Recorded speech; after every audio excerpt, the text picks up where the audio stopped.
BRS మాజీ MLA Rega Kantharao కేసులో ఒక బిగ్ ట్విస్ట్ చోటు చేసుకుంది. హైకోర్టును ఆశ్రయించారు రేగా కాంతారావు. తనపై నమోదైన ఎఫ్ఐఆర్ను క్వాష్ చేయాలంటూ హైకోర్టులో పిటిషన్ వేశారు. అంటే ఆ కేసును పూర్తిగా కొట్టేయాలి, ఇది ఒక తప్పుడు కేసు అని. రేగా తనపై అఘాయిత్యం చేశారంటూ బాధిత యువతి కేసు పెట్టింది. పెళ్లి చేసుకుంటానని చెప్పి 4 ఏళ్లు లైంగికంగా వాడుకున్నాడు అంటూ యువతి ఆవేదన వ్యక్తం చేస్తుంది. రేగాపై BNS 69తో పాటుగా 351 సబ్సెక్షన్ 2 క్రింద కేసు నమోదైంది. యూట్యూబ్ ఛానల్లో ఉద్యోగం పేరుతో ఫ్లాట్కు పిలిపించి తనను లోబరుచుకున్నాడంటూ ఆ యువతి ఆరోపిస్తోంది. అమీర్పేటలో ఒక నటుడి ఫ్లాట్లో యువతితో కాంతారావు సహజీవనం చేశాడని, హైదరాబాద్ వచ్చినప్పుడల్లా యువతిని కలిశాడు అంటూ తెలుస్తోంది. బాధితురాలి ఫోన్ నుంచి మరొక అమ్మాయి నంబర్ కూడా తీసుకొని ఆమెతో మాట్లాడడం మొదలుపెట్టాడట రేగా కాంతారావు. రేగా ప్రవర్తనపై 2024లోనే షీ టీంకు ఫిర్యాదు చేసింది బాధిత యువతి. తనకు తెలియకుండానే వ్యక్తిగత ఫోటోలు తీసి బ్లాక్మెయిల్ చేస్తున్నాడంటూ బాధితురాలు ఆవేదన వ్యక్తం చేసింది. రియల్ ఎస్టేట్లో పెట్టుబడుల పేరుతో డబ్బులు తీసుకున్నాడంది.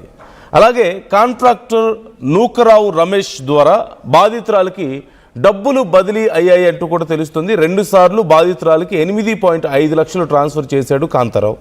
మార్చి 16న 5 లక్షలు, 18న 3.5 లక్షలు ట్రాన్స్ఫర్ చేసినట్లుగా సమాచారం. నగదు లావాదేవీల వివరాలను షీ టీంకి సమర్పించారు రేగా కాంతారావు. డబ్బుల కోసం యువతి వేధిస్తోందంటూ కాంతారావు ఫిర్యాదు చేస్తున్నారు. ఆ యువతి ఎవరో కూడా తనకు తెలియదంటూ కాంతారావు చెప్తున్నారు. ఆ యువతి ఏమో 4 ఏళ్లుగా మాకు రిలేషన్ ఉందని, అమీర్పేటలో ఒక ఫ్లాట్లో ఉన్నామని, సహజీవనం చేశామని, తన ఫోటోలు వీడియోలు తీశాడని, అలాగే తన ఫోన్లో తనకు తెలియకుండా తన ఫోన్లో తన వేరే ఫ్రెండ్ నంబర్ తీసుకొని ఆ అమ్మాయికి కూడా మెసేజ్ చేశాడు, ఆ అమ్మాయికి కూడా టచ్లోకి వెళ్ళాడని చెప్పేసి, అలాగే తన దగ్గరే డబ్బులు తీసుకున్నాడు ఒక రియల్ ఎస్టేట్ వ్యాపారం కోసం అని చెప్పేసి, యూట్యూబ్ ఛానల్ పేరుతో తనని లోబరుచుకున్నాడని చెప్పి ఇలా కంప్లైంట్ చేస్తే, కాంతారావు ఏమో నేనే 8.5 లక్షలు డబ్బులు ఇచ్చాను ఆ యువతికి, అసలు ఈ కేసు అంతా ఫాల్స్ కేసు, నా మీద డబ్బుల కోసం కుట్ర పన్నారు కాబట్టి తప్పుడు కేసు కాబట్టి క్వాష్ చేయండి అని చెప్పేసి ఇప్పుడు హైకోర్టుకు వెళ్ళినట్లుగా కనిపిస్తుంది ఇక్కడ. సో మొత్తం మీద వరుస ట్విస్టులు మనం చూస్తున్నాం. ఈ కేసులో ఏం జరగబోతుందనే ఉత్కంఠ కనిపిస్తోంది. డీటెయిల్స్ తెలుసుకుందాం. నిర్మల జాయిన్ అవుతున్నారు. నిర్మల, ఇప్పుడు ఇదంతా తప్పుడు కేసు కొట్టేయండి అని చెప్పేసి కోర్టుకు వెళ్ళాడు కాంతారావు అంటూ తెలుస్తుంది. అలాగే 8.5 లక్షల డబ్బులు నేనే ఇచ్చానని కూడా చెప్తున్నారట. ఆ రికార్డ్స్ కూడా ఇచ్చాడంటూ తెలుస్తోంది. డీటెయిల్స్ ఏంటి? ఈ డబ్బులు ట్రాన్సాక్షన్ డీటెయిల్స్ ఇప్పుడు కొత్తగా బయటకు వచ్చిందా?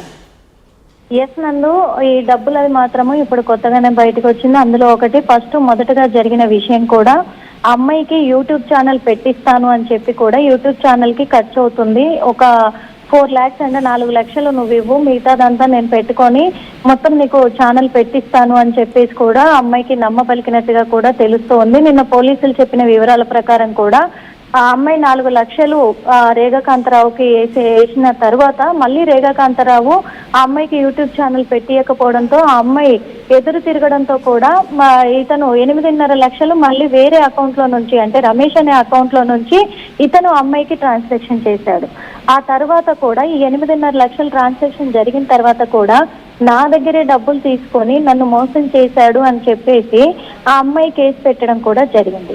ఇక్కడ విషయం ఇంకొకటి, ఆ రేగా కాంతారావు కొన్ని విషయాలు వాళ్ళ అడ్వకేట్ల ద్వారా తెలుస్తున్న విషయాలు ఏంటి అంటే కూడా, నువ్వు నాకు 8.5 లక్షలు వేసినట్టుగా సాక్ష్యం లేదు, నా అకౌంట్ నుంచి నేను 4 లక్షలు నీకు వేసినట్టుగా సాక్ష్యం ఉంది, నువ్వు నన్ను ఏం చేయలేవని ఆ యువతి ఇక్కడ కాంతారావును బెదిరించినట్టుగా కూడా తెలుస్తా ఉంది. ఆ తర్వాతనే మళ్ళీ అయినప్పటికీ కూడా నేను ఒక పొలిటీషియన్ కాబట్టి, ఎందుకంటే మాజీ ఎమ్మెల్యే తను, అలాంటిది ఒక పొలిటీషియన్ కాబట్టి బయటికి చెప్పకూడదు అని చెప్పినప్పటికీ కూడా బాధితురాలు వినలేదు అని ఆయన వర్షన్లో ఆయన చెప్పుకొచ్చినప్పటికీ బాధితురాలు మాత్రము అన్యాయం జరిగింది నాకు, ఎందుకంటే ఇక్కడ అమీర్పేటలోనే వాళ్ళు రూమ్ కూడా తీసుకున్నట్టుగా నిన్న పోలీసులు కూడా చెప్పారు.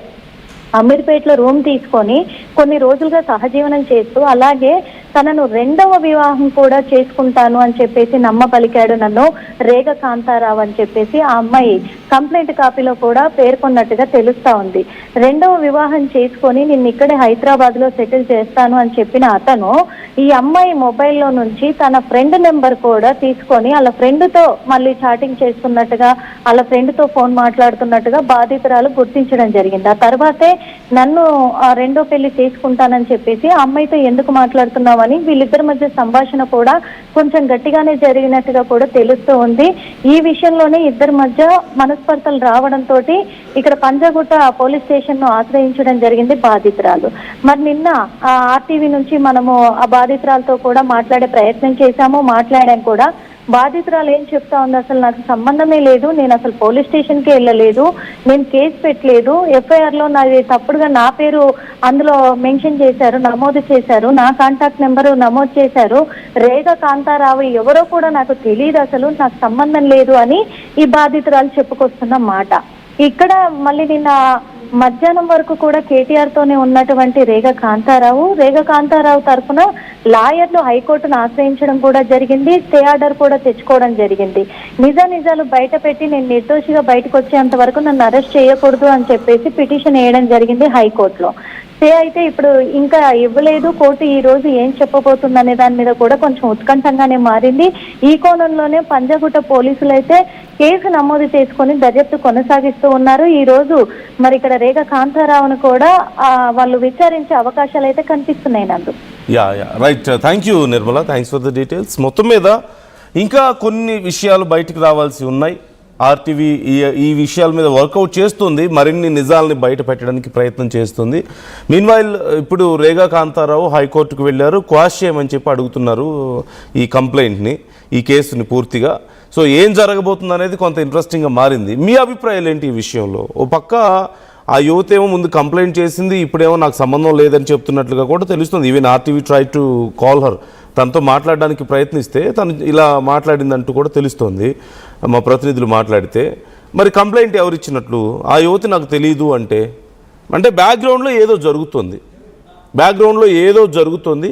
ఓ పక్క ఆ యువతి నేను డబ్బులు ఇచ్చాను, నన్ను అబ్యూస్ చేశారు ఫిజికల్గా అని చెప్పి మరో చెప్తుంటే, కాంతారావు ఏమో లేదు డబ్బుల కోసం డ్రామా ఆడుతుంది ఆ యువతి, నేను డబ్బులు కూడా ఇచ్చాను, ఇదిగో స్క్రీన్ షాట్స్ చూడండి అని చెప్పేసి ప్రూఫ్స్ చూపిస్తున్నట్లుగా తెలుస్తుంది.